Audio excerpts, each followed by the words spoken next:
The Irrealis mood is a grammatical category of verbal moods that even linguists find difficult to define and explain. Author André Aciman, in his latest book, the essay collection Homo Irrealis, finds a foothold in pinning down this moving target of a concept of time, the what might have been and could still be, in a series of interconnected essays about exile, migration, cities, art, and artists, and living through the stages of life. André Aciman shows us that we've all lived in Irrealis all along. This is Book Public from Texas Public Radio. I'm Yvette Benavides. We learn more about this concept of Irrealis from André Aciman himself. I spoke to him from his home in New York City. André, I want to ask you first about the title of the book. The title points to the central themes and the central problem of the book, how human beings exist, whether they realize it or not, with the Irrealis and what that implies. What is it? It's such a hard thing to define until it's not. But can you just explain it briefly? Well, actually, the Irrealis mood, it's a verbal mood. It's not a tense, it's a mood.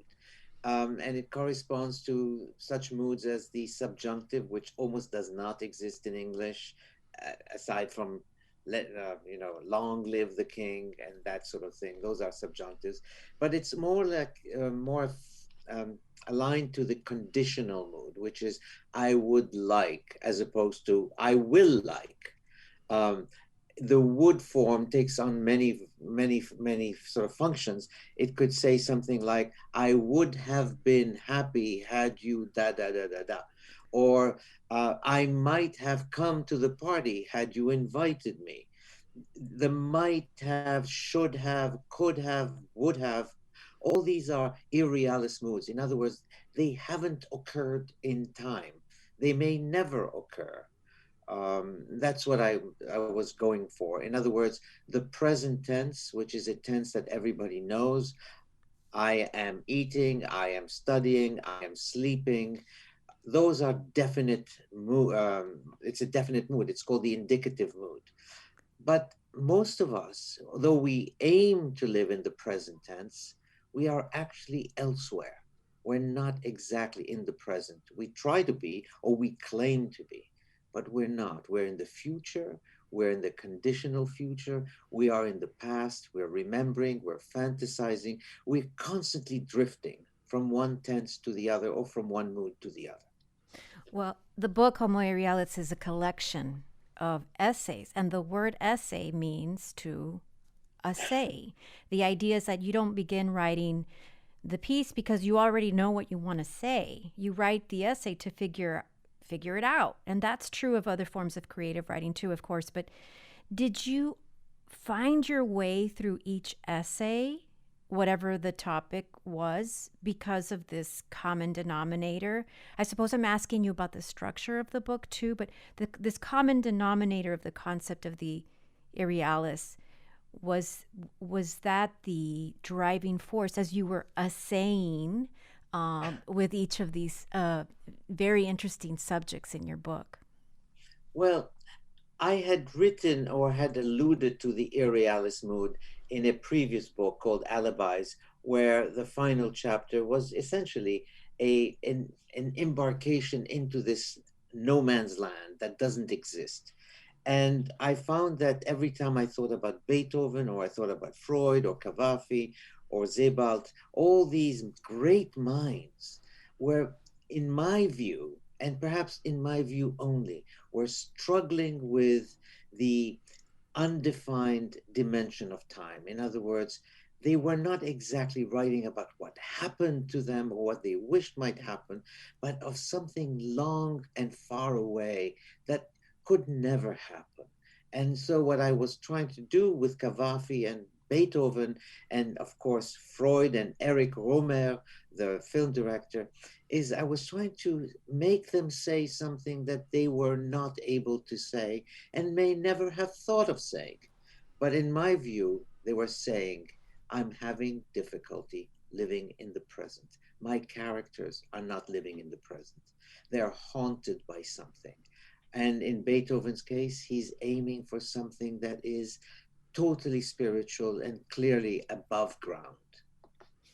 Well, as you say, Irrealis denotes this grammatical mood, but it reminds me, based on what you're saying about these artists and composers and great thinkers, of these words that we might come across for which there are no easy one-to-one literal translations to English, say, like the Welsh word hiraeth, the Portuguese word saudade. Oh, yeah. So how can being familiar, I don't know, with these lexical items be instructive for us? I mean, Irrealis is not, it's not nostalgia. It's not the same thing as nostalgia. Are you familiar with the Hebrew word malkash? No, enlighten me. I read about the word in an essay in the New Yorker by a writer named Ruth Margolite. Ruth Margolite, Okay. and it's an essay called "Unmothered," and it's a beautiful, poignant essay about her losing her mother. And Malkash has to do with the idea of the last rains in an arid place like Israel. The last rains you didn't know would be the last rains until you're standing in this arid landscape and you're hearkening back to the last time it rained that you just didn't realize would be the last time. Puts me in the mind of the pandemic too for a lot of reasons. But it's this idea of the last time you didn't know was the last time. And there's something about you as the 14-year-old boy in Alexandria having his photograph taken, and you write, and I've heard you talk about this idea of the 14-year-old you is still over there, and you're in New York City now in 2021.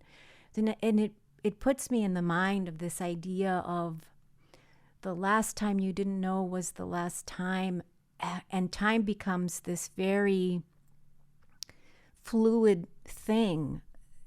So I'm trying to, I think, wrap a lot of my own points of reference around Irrealis and the essays in the book, but I kept jumping back to this idea of Malkash. I can see the point, of course, because as you're basically standing there, I suppose it's about a Jerusalem that's about to be invaded and emptied of its people, maybe, and or it's the last rain, as you say. You don't know it's the last rain, and but when you look back, what is it that you say to yourself? How didn't I know? Why didn't I guess that this was going to be the last time? And our lives are filled with these unfinished moments that you should have taken better stock of it. You should have logged it in somewhere in your memory better than you did. You should have lived it through, but you didn't. And so, and you look back at this thing that never happened, and yet, and that's my theory, it continues to haunt you. That thing that you imagined happening never happened, but it has become a memory on its own right, and therefore you carry it with you. Unfinished business from the past is very difficult to live down. But it is the what might have been, but sometimes it's expressed as and what could still be. So there's also the potential for. Oh, yes, and in fact, that's how I define it when I say something, as in, for example, that sentence that I keep repeating in every single essay, the might have been that never happened, but could happen, though we wish it won't, but secretly hope it does. So that basically, we don't even know if we want this thing to happen or not. We don't even know if it will never happen, or if it has already happened and we were never aware of that. I think too about the way that you evoke so many of these Beethoven, the composers and artists and authors, and think about the way that we turn to art to understand, or you turn us in your book, you turn us repeatedly to works of art to try to help us understand this concept. And you have said that the incidental details of a situation, or how we approach a work of art each time, becomes part of our response to that work of art.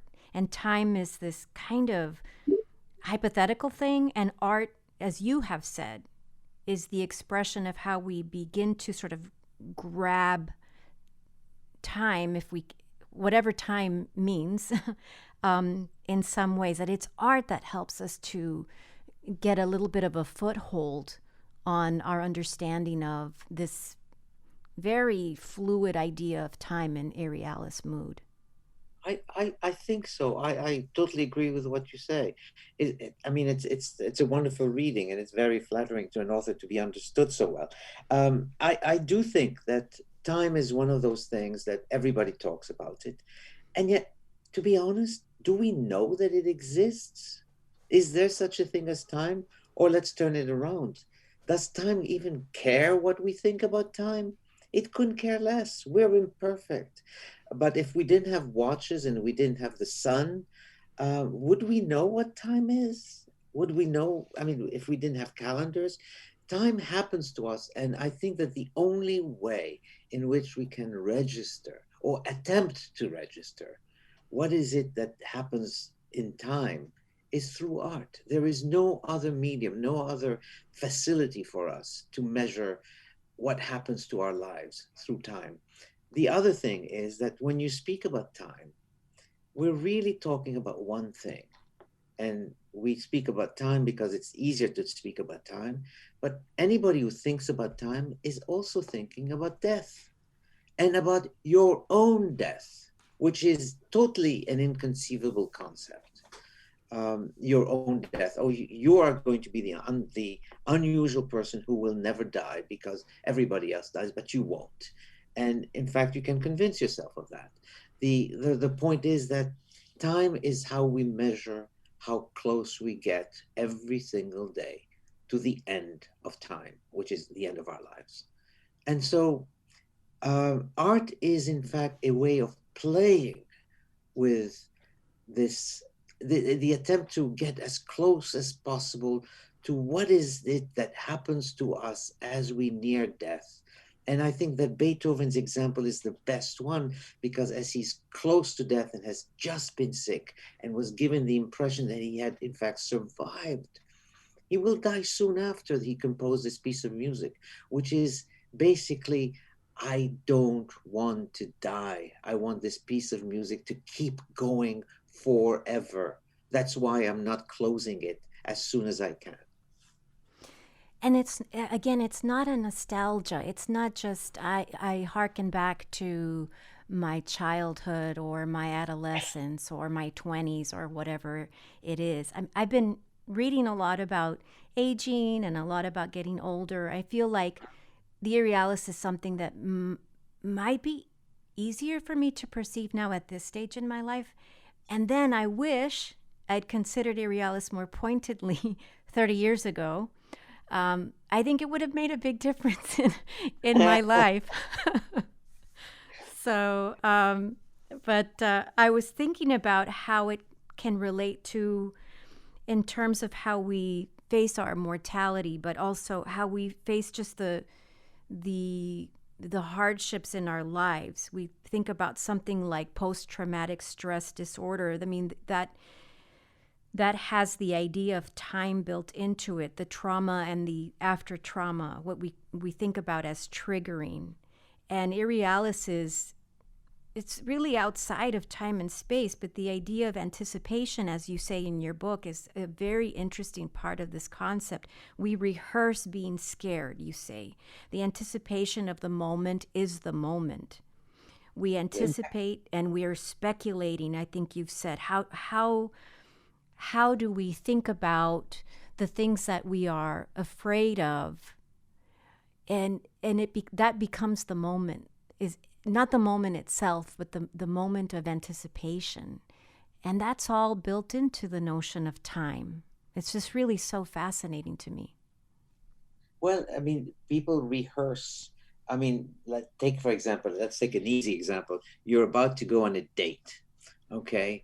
And if you've been on a few dates, you kind of say, I promise I won't talk about such and such and so and so. I won't bring the subject up. In fact, you're already rehearsing what the event is about to basically to produce.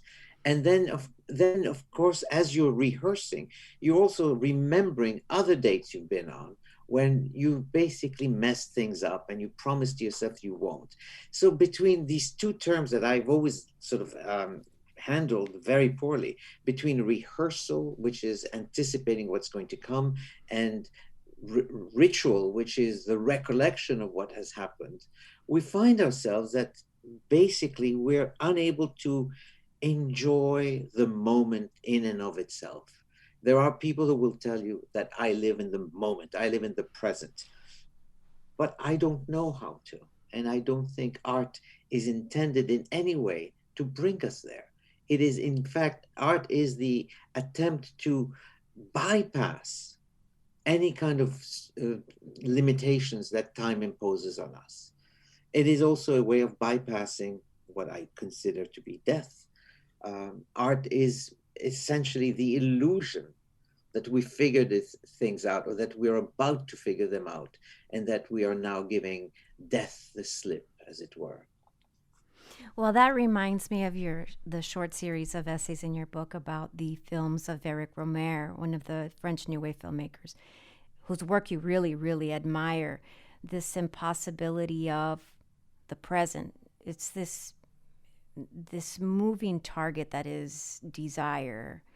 Yeah, Um, this is these are essays about these films that are so appealing because of the way the characters also are considering life and love and dating and sex and death. The idea of the characters, they sort of embody, well, a saying. They embody talking things through, talking about things and trying to figure them out, I suppose, in real time. But they're talking about things. I'll say it, that they long for. I know that that opens up another box for us to talk about, longing and yearning and the difference. But really, there's the idea of these films as where these characters embody a time and a space for us to be able to see how people talk these things through, not to do the things, but to anticipate them. I that's why I like so much Romer's films, because a lot of people accuse Romer of being too cerebral, or people talk too much. In fact, what they're doing is they're exploring or excavating what is it that they really want from someone else. The three men in this particular sequence, they all are put face to face with a woman who is not their chosen woman. It's not their wives, it's not the woman they're about to marry, and so on and so forth. But they are challenged by this other person, and they want something from that other person, but they don't know what exactly. At some point, the man in Claire's knee is obsessed with the idea that what he wants is not the person, just the knee, which is almost fetishistic. But it's essentially it's a way of these characters are confronted with something that they cannot name, and therefore it has no place in the present. It just is fluid about them, and it hovers over their heads, and they can't figure it out. And they talk because they want to find out. What they realize is that talk is itself a way of getting close to someone. In fact, much closer with talk than with sex in some cases. And they are aware of that. And so each one has a reason for not having sex, although they're totally mature people and they've had long lives and have long experiences with people of the opposite sex. But it's not what they want in that particular case. And that has always been my problem, because there are many times when I'm confronted with a possibility of something happening, a job, a person, a piece of a work of art, or a travel possibility. And I'm arrested because do I want to travel to this place? I should. Everybody tells me I should. But do I really want to? I don't know.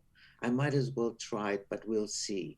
And at the last minute, of course, as in Romer's films, I chicken out. I don't want to go. I should have gone. And in retrospect, I will regret not having gone. But I don't want to go now. But And it's this kind of air, that's this gray zone that inhabits all of us that I'm trying to give a name to. And there's no name to give to it. there's no name, but I feel like we're a little closer to understanding it, to be able to look at these works of art and think in terms of the rehearsal versus the actual execution of whatever the activity is, whatever the situation is. So I'm thinking too about the word vintage, which you mention in the essay Elsewhere on Screen.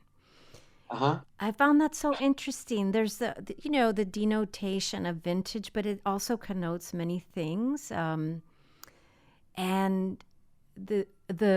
so this word reboot, the reboot of something old and recovering something sort of out of time and bringing it into the present time. But it's because of this sort of obsession we have with the past, or thinking back, or trying to recapture something back there.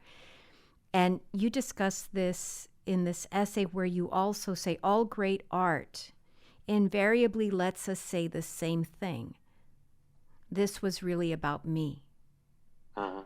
How is it that we can understand this idea via this lens of the Irrealis? I mean, this is an idea that we understand, those of us who read books and see films and appreciate the great composers, but can you put a finer point on it? Because I feel that there's something very instructive there in this sort of texture of our understanding of the Irrealis, of all great art lets us say the same thing, and that is that this was really about me. But it is, I mean, that's the presumption of anybody who is a writer or even a painter or a composer, is that you presume that what you're about to examine is of course about yourself, but you assume that this self is going to radiate and speak to a lot of other people. In fact, to, if you're lucky, to all mankind, because what you're saying is true to everyone. I mean, let's take a simple example. As you probably know, I'm a fetishist because I love to collect aftershave lotions. I've Yeah. written about aftershave lotions and Mm-hmm. so on. What happens to an old bottle when it's finished, when I have no use for it because it's now empty? What do you do with a bottle of this very expensive aftershave, or whatever you want to call it? You keep the bottle. Why are you keeping the bottle? What do you want with the bottle? It's empty. It has no function whatsoever, but you cannot part with it. And we do this with everything. In other words, we don't want to part with things that have absolutely no purpose in our lives. We will never use them, and if somebody threw them out, we won't even know that they were thrown out. So there's this kind of remnants that sort of linger on in our lives. And I think, of course, the package of memories that we have, these are remnants too. They have no function, they no purpose whatsoever, but we sort of hold on to them as if a part of our identity is lodged in the memories. A part of our identity is lodged in that bottle of perfume, which is now empty. Something of us has basically seeped out of ourselves and gone on to something else. And this happens all the time. And I think that one of the reasons why we like vintage things is that we believe that even if, let's say that we have acquired something that was built in 1940. I was not born in 1940, but there's some image in 1940 that speaks to me, and therefore myself is already lodged in this 1940 way before my time. And that's why I wrote the essay on John Sloan and that wonderful view of Greenwich Village, because I was not in New York in 1922 when he painted the subway on the L. It has nothing to do with me. It's not my problem. It's not my issue. But somehow I can see very easily that I am walking down the street under the L. It could be me easily, and therefore I like this painting. It may be a dreadful painting, but it speaks to me about something about me that could not be me. And I'm sure that this is true of so many people, that we encounter something that is us and could not be us, but suddenly speaks to us. A lot of people, I like to say this because it made me very happy. A lot of people write to me every day. An email will come about how my book, Call Me By Your Name, has basically told them something about themselves when I had no idea who they were. But somehow something of me and the way I've portrayed the human psyche has allowed somebody else to take a view of their own psyche and say, yeah, that's exactly what happened to me when I'm attracted to somebody else. But it is so recursive, isn't it? Because the more specific the detail it is about you, the more universally appreciated it is. And then, I mean, it does sort of come back on itself. And that's a very beautiful idea. It is true. And in fact, I think I've even said this in another essay, where the more particular you are about your own self, if it's written in a particular way that opens up the sentence, then everybody else can sort of say, can work their way into that sentence and say, yes, I understand exactly what he's doing. This is me. And in other words, the more particular and specific you are about yourself, somehow the more universal it becomes. But you have to also craft this so that somebody else can slip in your sentence or your story or your novel or whatever. There are ways of doing that. Yes, there's a very fine line between being so completely idiosyncratic Right. or quirky. It sort of goes to the other. Weird. Weird is a Yeah, good word. it can actually lock somebody out of the experience if you're not careful to craft the expression of it. So speaking of writing, in the essay Almost There, you write, I am an almost writer. You don't say, I am almost a writer. You say, I am an almost writer. How does this idea help us understand Irrealis? The word reflects like this worldview where nothing is certain, all things written can be rescinded, you say, or taken to mean the very opposite or almost the very opposite. Well, I mean, there are almost writers and there are not almost writers. And of course, I play with the idea that I'm almost a writer, but I put it in front so that it would sort of also capture the opposite meaning, which is I am a writer who likes to use the word almost a lot. And for one reason is that I use it because it has a particular rhythm. It adds 2 syllables to a sentence. You may think that's immaterial, but it is quite material because it gives a sentence a particular flow. But at the same time, it prevents you from saying something that is too definitive or too located in facts. An almost sentence, like an almost pregnancy, which we all make fun of, is a way of saying, yes, but I'm not sure that. I want to take it back just in case I'm wrong. And I think that is how I write. I write because I'm a very insecure person. And so every time I say something, I want to make sure that I'm not saying it too clearly, because then I'm going to be held to that. I want to give myself the slippage out of it in case I want to retract it, because I might change my mind tomorrow. So almost sort of opens up possibilities that are not sort of tethered to facts. And that, again, is my position vis-a-vis time. Time can be reduced to a fact, but I don't like facts. I'm not good with facts. I'm not good with certainties.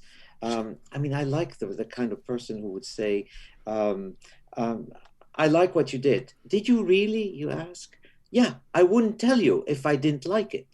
Well, that kind of statement is, I've never been able to say something like that. I wouldn't tell you that if I didn't mean it. I don't know how to say that because everything I say might have a kind of forked tongue.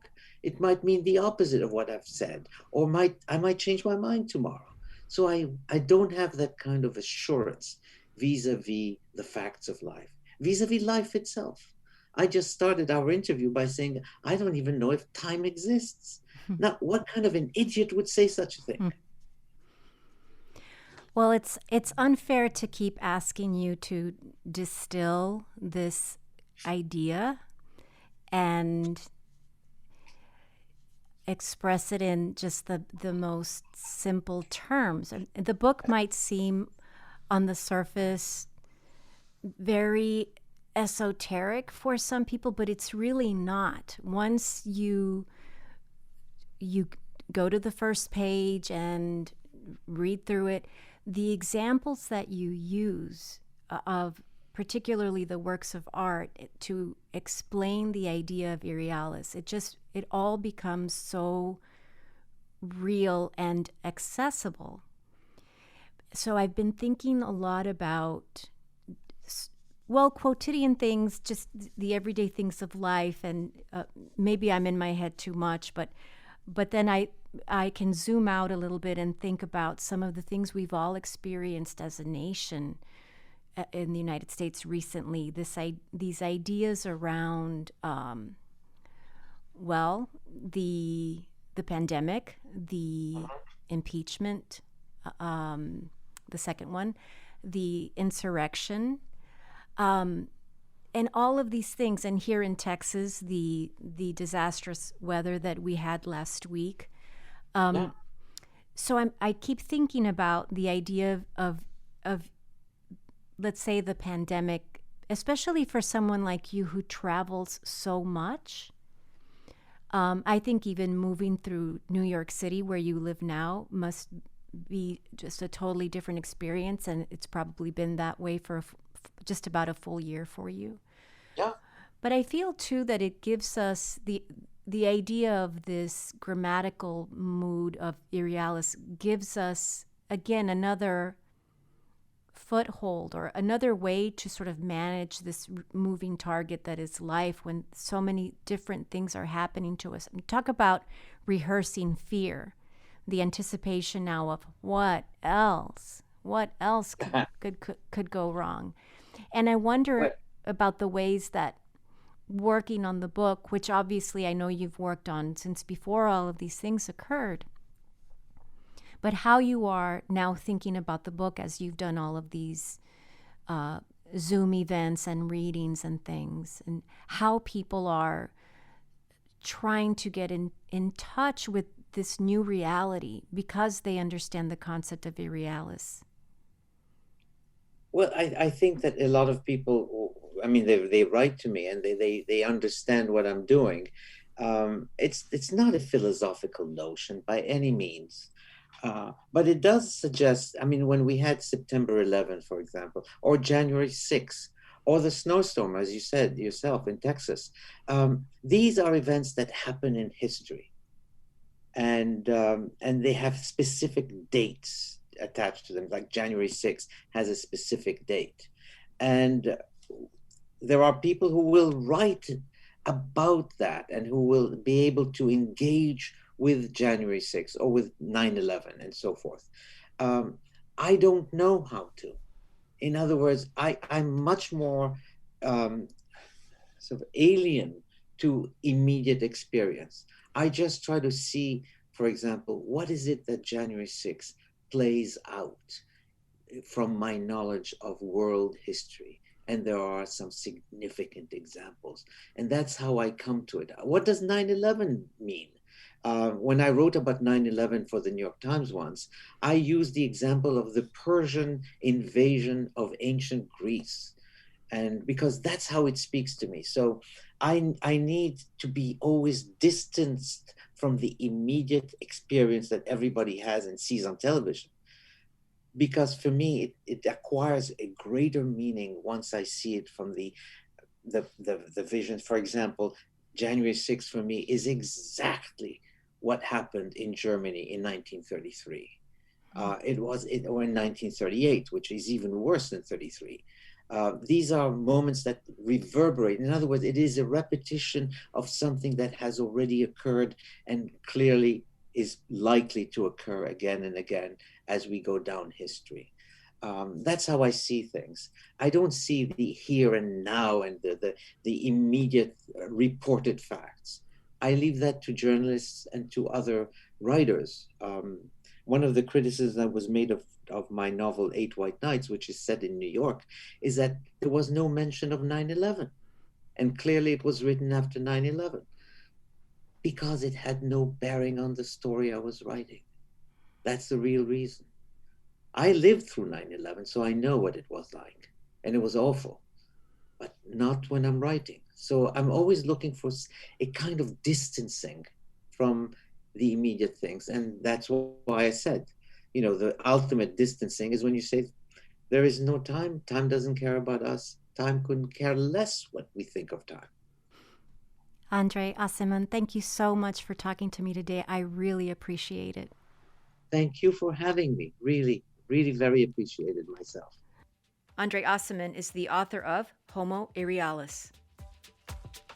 This has been Book Public from Texas Public Radio. Write to us at bookpublic@tpr.org. Jacob Rosati composed our theme music. Bree Kirkham is our digital producer. Dan Katz is Texas Public Radio's news director. I'm Yvette Benavides.